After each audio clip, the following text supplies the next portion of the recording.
Hello and welcome to Thursday's Live with Chugh. My name is Neha Mahajan and I am the Business Development and Outreach Manager at Chugh LLP, attorneys and CPAs. And joining me today from Washington, all the way from the other side of the United States of America, is our partner and attorney, Angelita Chavez. Hello, and Angelita, how are you?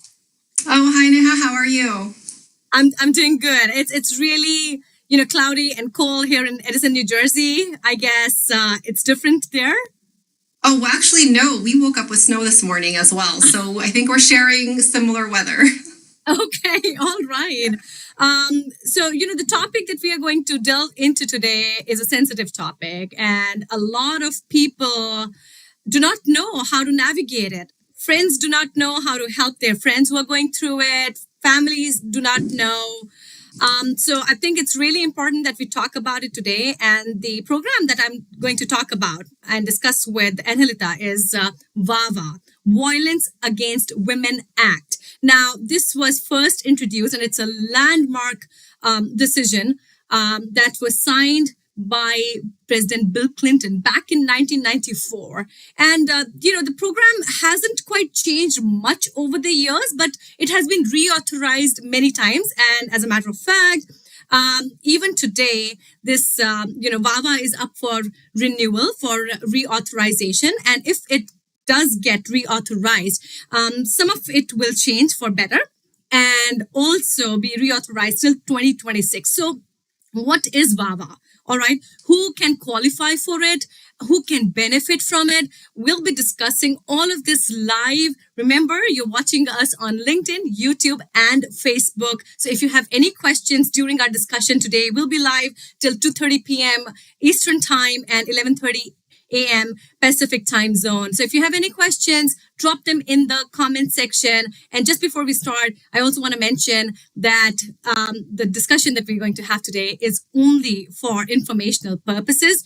All the all the advice or the information that gets shared today during this discussion is for informational purposes only and does not create any attorney-client relationship. So let's dive right into it, Angelita. And I want to ask you, what exactly is VAWA?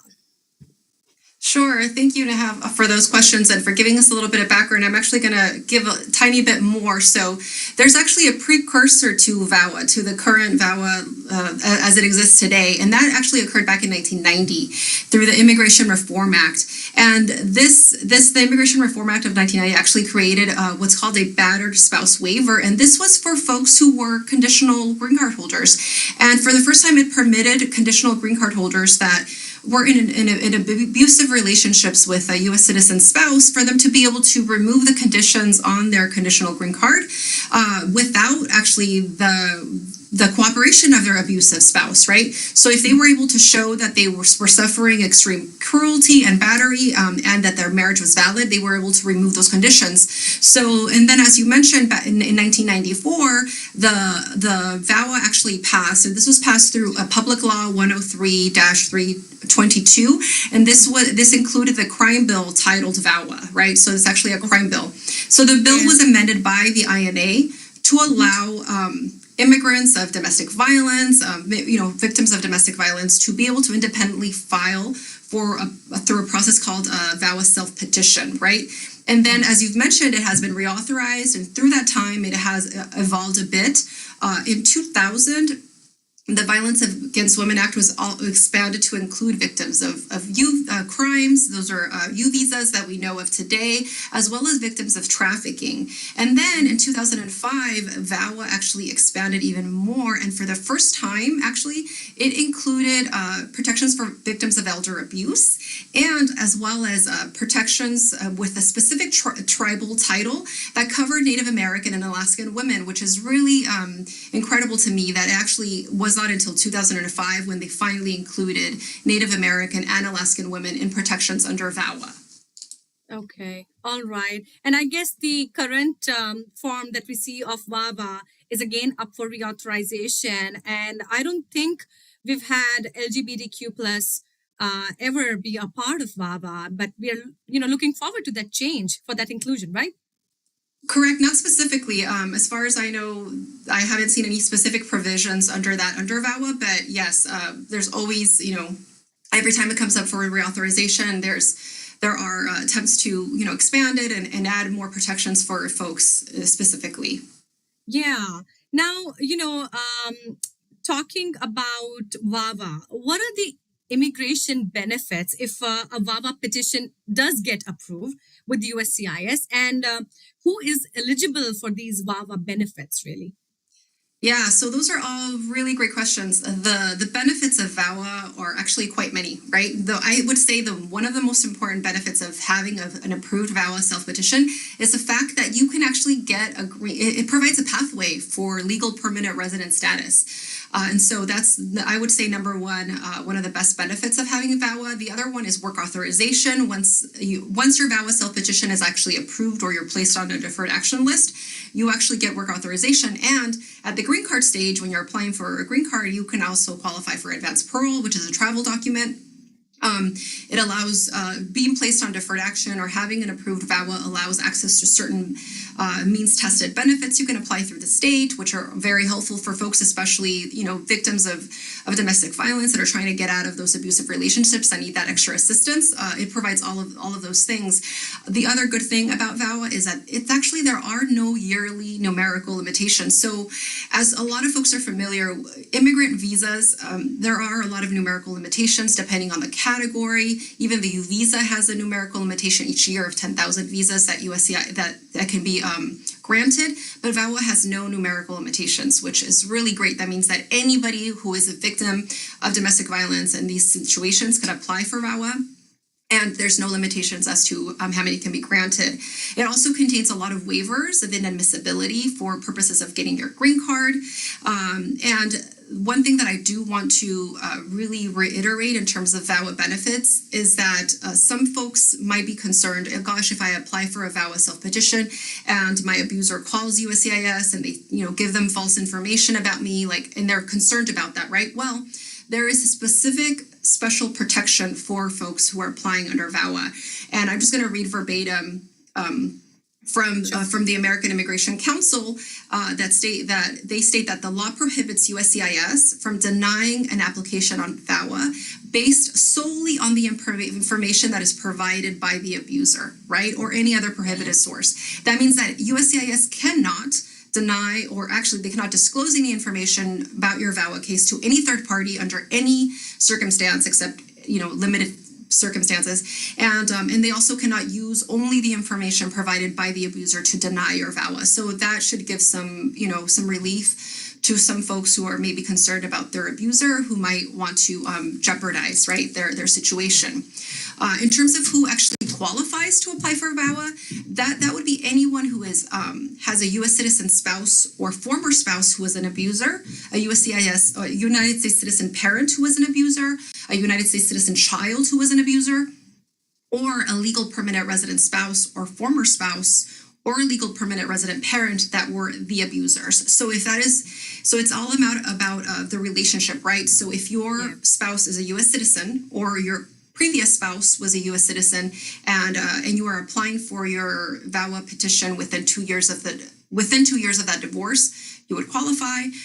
Again, for parents, if the abused parents of the U.S. citizen were abused by their U.S. citizen son or daughter, they would qualify, and the child themselves can file for their own self-petition if they were abused by a parent, right, a U.S. citizen parent or legal permanent resident parent, and they can affirmatively apply, right? But for parents, they can apply as well if they have a child that was abused, a son or a daughter was abused by a spouse as well, and that would also qualify the parent in those circumstances. Thank you for sharing that. That's quite detailed, and I'm very sure people will have questions as to what kind of age does a child qualify, or is there if some time has passed and the abuser has parted ways and they still want to file for VAWA, I'm pretty sure there are a lot of questions like that, but I'm really glad that there are provisions in law that help and support people who are at the receiving end of abuse. So that's great. Just from statistics point of view, you mentioned there is no upper limit as to how many petitions are approved under VAWA for legal permanent residency. But, just in 2020, there were more than 18,000 petitions received by USCIS under VAWA. So that tells us something, right? We're living we're right now in 2022, and we're still talking about domestic violence. We're still talking about who qualifies for VAWA, and this program is thriving, if I may call it, which is so wrong as a society. It just tells us all the things that are wrong with the society. But well, I can get really emotional about it, but let's not get there, and let's continue with our discussion. You spoke about battered spouses. I really do not like the term battered because it's really demeaning, right? What are the elements that have to be demonstrated for battered spouses?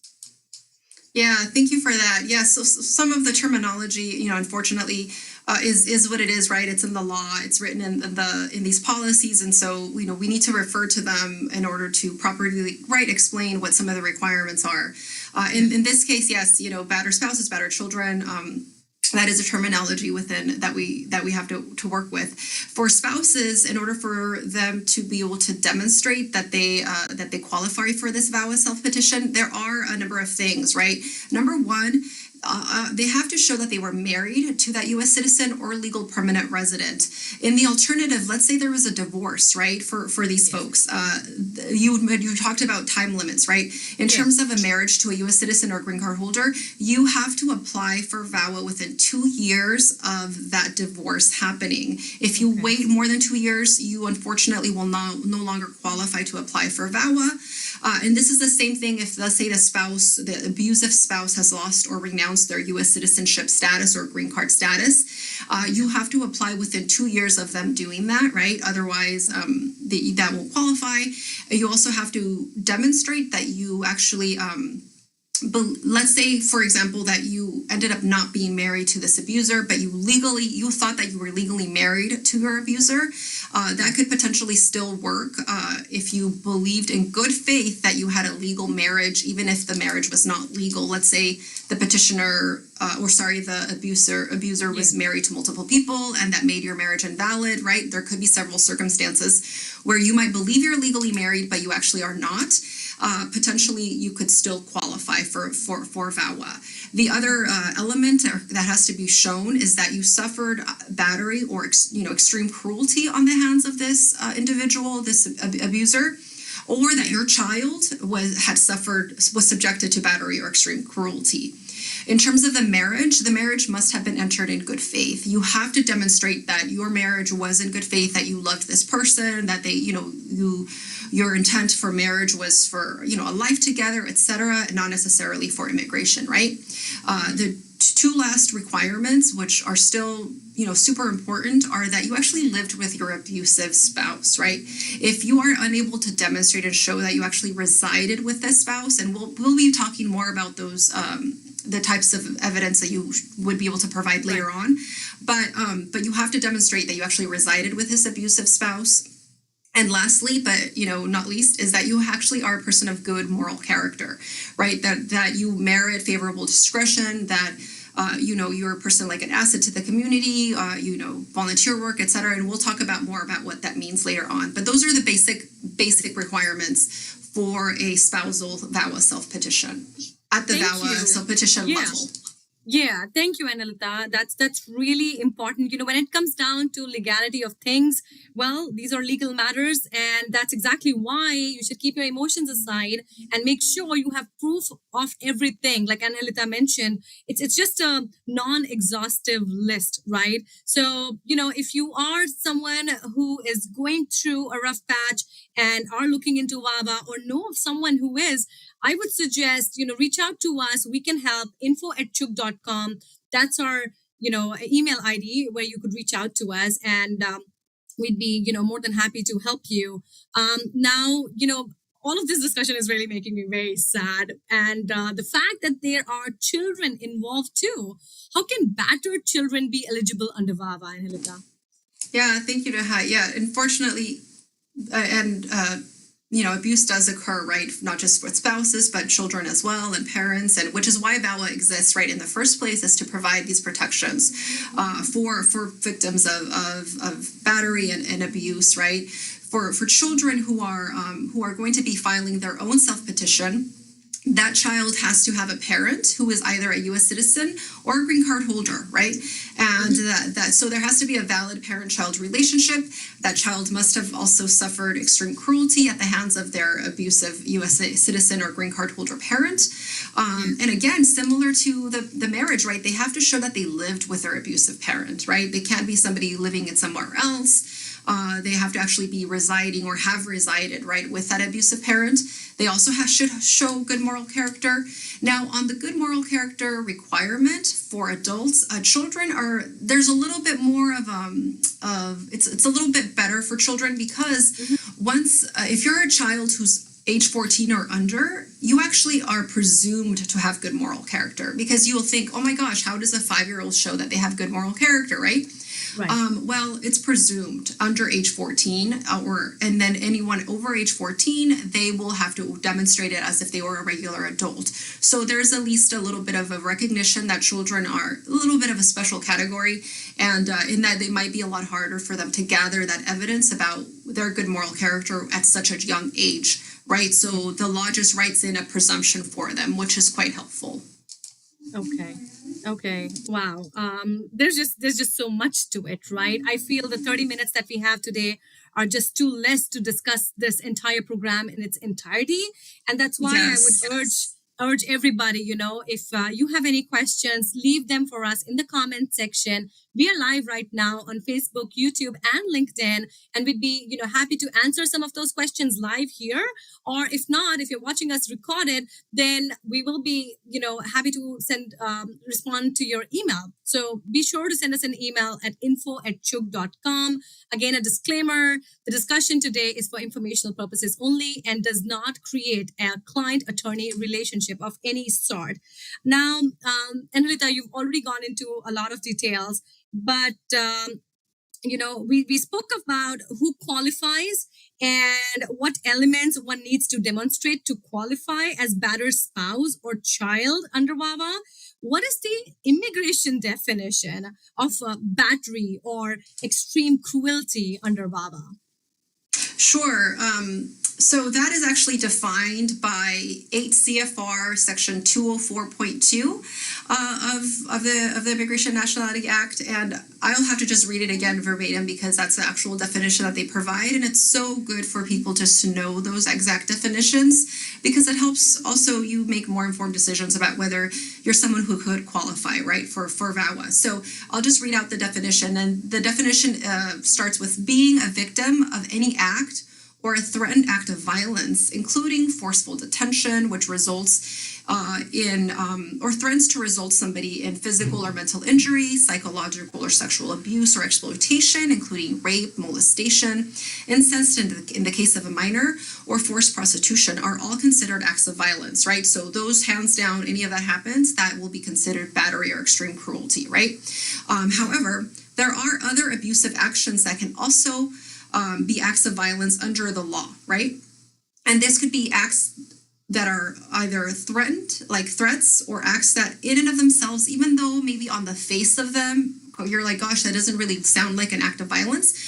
And maybe not on the face of them, and they might not initially appear to be an act of violence, but overall, they could be part of that pattern of violence and still qualify as evidence to show that there was battery or extreme cruelty. So for me, what this definition tells you is that it's possible that there are acts that occur that maybe on their own might not constitute violence, but taken together, right?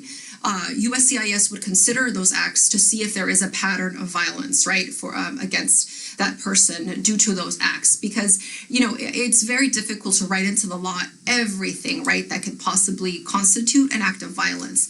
But I do have a list of actions or things that could potentially constitute acts of violence or battery. And these are just examples. As you mentioned, we cannot provide an exhaustive list.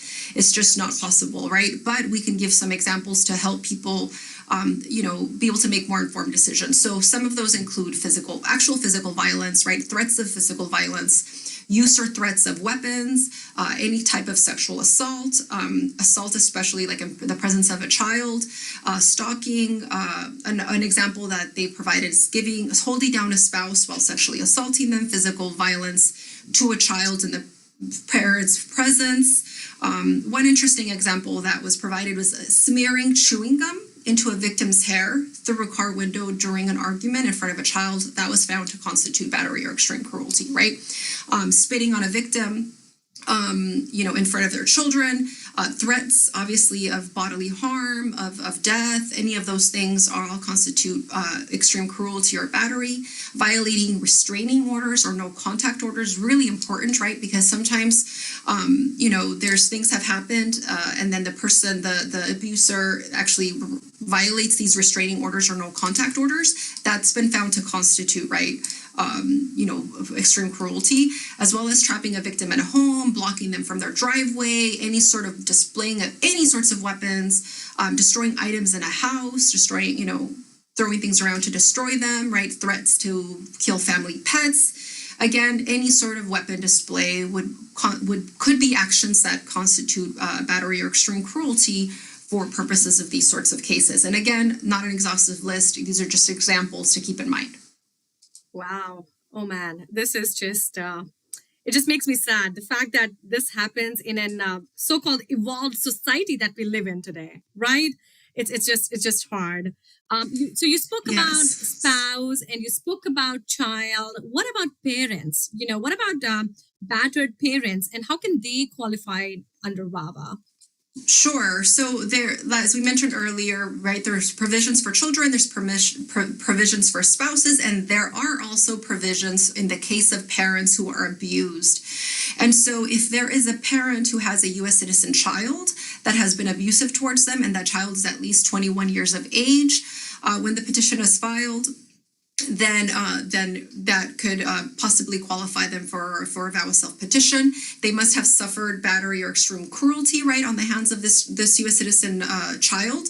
Again, green card holder children do not qualify. That means that your green card holder child, if they were the abuser, that would not qualify you for VAWA as a parent. But if you have a U.S. citizen child that was the abuser and they are at least 21 years of age when the petition is filed, right, that abuse has happened, then they could qualify. Again, you have to reside with that child, that abusive citizen child. And again, as you saw with all of the other categories of folks that qualify for VAWA, you have to show that good moral character as well. So the common threats amongst all of these categories is residing with their abuser, right? That abuse happening, and being a person of good moral character. All right. Thank you. Thank you for explaining it in such details. And for those of you who are joining us today and wondering what we are talking about, we're talking about VAWA. That's Violence Against Women's Act. And we're discussing in detail. Our partner and attorney, Angelita Chavez, has joined us from Washington. And, I just want to give away a helpline in case there's someone watching who needs help right now. 802-527-4888. That's 802-527-4888. And if you want to reach out to any of us, it's info@chugh.com. Please send us an email and we'll be happy to help you and guide you through the process. Now, Angelita, we're in the last 7 minutes of our discussion today. But there's just so much I want to discuss and so many other questions I want to ask you. So very quickly, can you go over some examples of evidence that can be used to demonstrate VAWA requirements? I mean, you did go over some of them, but if you could just consolidate that list for everybody's ease, that'll be great.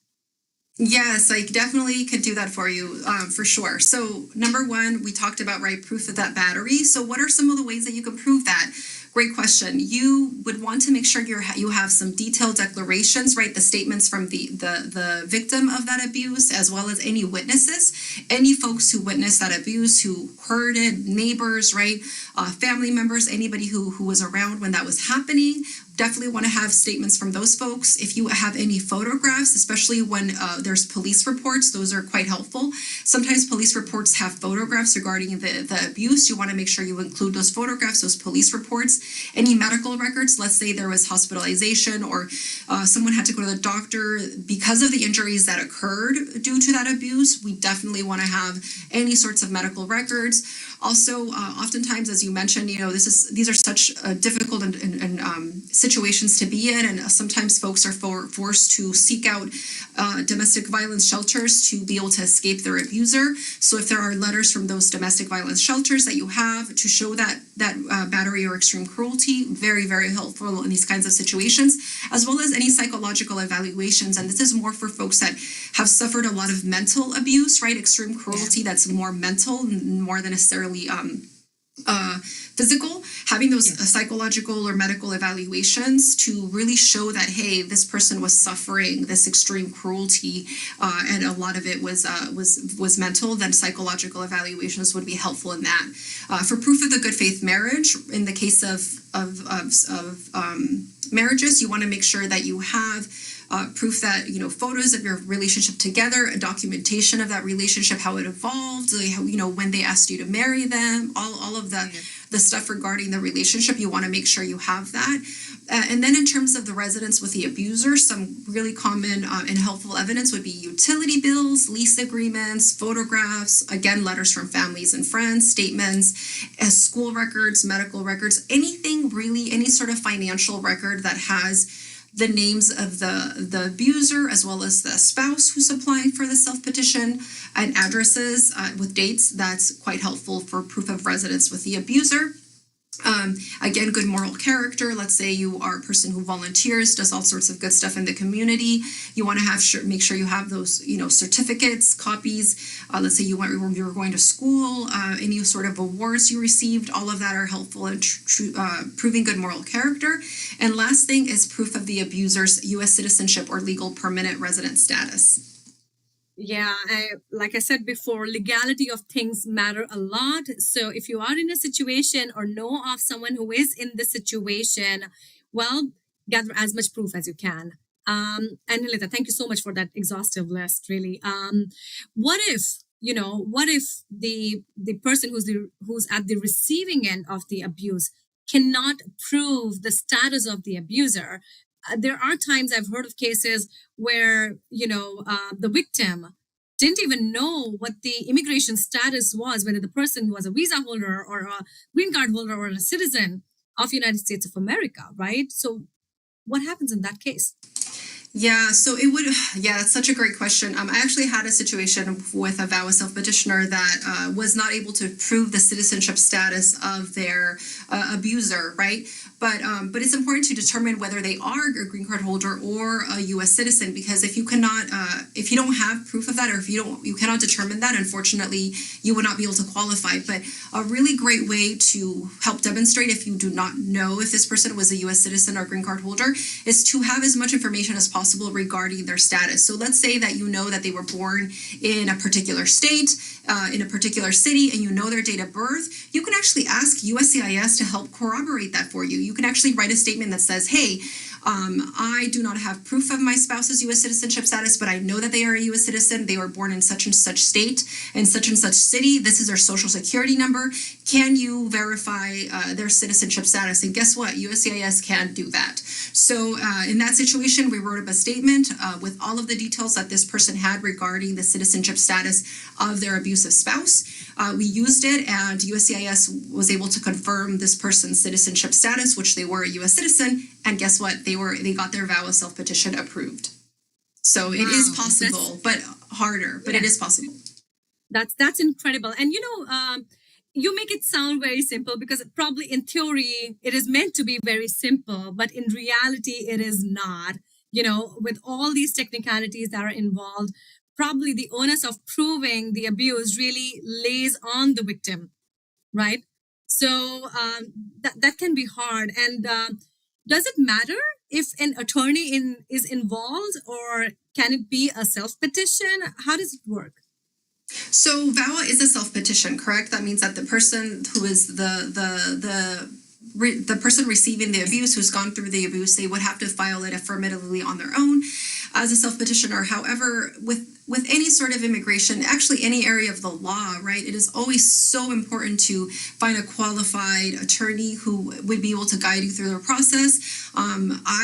Especially with VAWA or U visas or any of those sorts of really complex cases, I would never ever advise anyone to try to file on their own unless they have assistance from, let's say, a nonprofit or a domestic violence shelter or someone who can guide them through, because it is perhaps it seems that it's kind of straightforward based on the information we're providing, but it's really not. There's so many nuances with any sort of law that I would never recommend someone who has been a victim of domestic violence or who's trying to seek either a VAWA self-petition or a U visa, for example, to try to file this on their own due to the many, many requirements that there are in the law. And if you want to make sure you have a stronger case or a more qualified case, definitely much, much better to have a qualified immigration attorney to assist, or at least the assistance of a nonprofit who would be able to really assist and guide you, especially for folks who are unable to afford help on their own. Yeah, and all of this information really is available on USCIS's website in detail. So if you want to, if you have a follow-up question that you want clarity to and are hesitant in reaching out to a nonprofit or an attorney, in that case, I would highly recommend you go over to USCIS website and look for yourself. Look for all this information for yourself. That can help you. Angelita, we are quite over the 30-minute mark for today, but this is such an important topic. I've just taken permission from our back-end support, Francesca. Thank you. And, there are a couple of questions that I really want answers to, so we'll continue that. Now, how does finding permanent residency work within VAWA? We spoke about how hard it can be to really prove everything and get all the paperwork done. Doesn't sound like a bed of roses, of course, right? It's got its challenges, a lot of hoops that one might have to skip over. So how does that work? Correct. So the VAWA self-petition is something that you can either be done on its own, right? You can file a VAWA self-petition on your own, on its own without the green card stage. Let's say, for example, that the abuser is actually a U.S. citizen spouse, right? In those circumstances, the person was able to either file the VAWA on its own just to see if it'll be approved, and then later on file for a green card, or they are also able to file both the VAWA self-petition and the green card application at the exact same time. But again, always recommend speaking to an attorney to find out whether that's a good option for you or not. There are folks that are in the preference-based category, such as like spouses of green card holders, for example. Those folks might have to wait a bit longer for a visa to be available, because you cannot file for the green card until a visa is available for you, correct? So if there's a visa available for you, U.S. citizen spouses, they can do it, together, right? But if there isn't, then it would be helpful to see if it's better to file for the VAWA first and then file for the green card application. So there are different types of options, either together or separately, depending on your situation. All right. So as a follow-up question, what are some of the things that might prevent, someone who's been abused from qualifying for a green card under VAWA? Yeah, so one of the benefits of VAWA is that VAWA itself carries a lot of waivers of the bars that would typically prevent somebody from applying for a green card. Okay, so it doesn't wipe everything across the board, but it carries. Let's say somebody worked without authorization, right? That's or was here without authorization, for example. That would generally prevent somebody from getting a green card. But under VAWA, that bar would not apply to them. So that's extremely helpful. However, there are some red flags to keep in mind. VAWA, as I mentioned, does not provide a waiver to absolutely everything, just a lot of things, but not everything. So there are certain situations that you want to watch out for, such as like deportations, multiple reentries, like permanent bars. There's going to be certain types of things that VAWA does not provide a waiver for that would be so important to talk to an attorney to make sure that you don't have those situations. All right. And with that, we come to the end of our discussion today. If you have any questions and you're watching this as a recorded version, info@chugh.com. That's the email ID where you can safely send us any question as you need advice for, and we'd be more than happy to assist you in your case. As you know, Violence Against Women Act, well, it's a landmark piece of legislation that sought to improve criminal, legal, and community-based responses to domestic violence, dating violence, sexual assault, and stalking in the United States of America. So if you believe you are a victim of abuse, please get in touch with a specialist, a nonprofit, or an attorney who can guide you in the right direction, because it probably takes years of abuse for someone who's at the receiving end of abuse to even take that decision. So it's hard. It's hard. And, there are resources around that are available that can help you. There's a helpline, which I had mentioned earlier in the discussion as well. I'll mention it again. It's 802-527-4888. It's 802-527-4888. And I also want to just reiterate that across our offices in North America, we have attorneys and staff that speak Spanish, Hindi, Gujarati, Malayalam, Tamil, Korean, Filipino, Telugu. There are just so many languages that, our staff speak. So if you're not comfortable speaking in English, that shouldn't be a problem. We will be able to find someone who can help you, translate whatever it is that you're going through. Thank you so much for joining us today. And my sincere thanks to you and Angelita for, discussing about this. This is such an important topic, for discussing and talking to us in detail about it today. You're so welcome, Neha.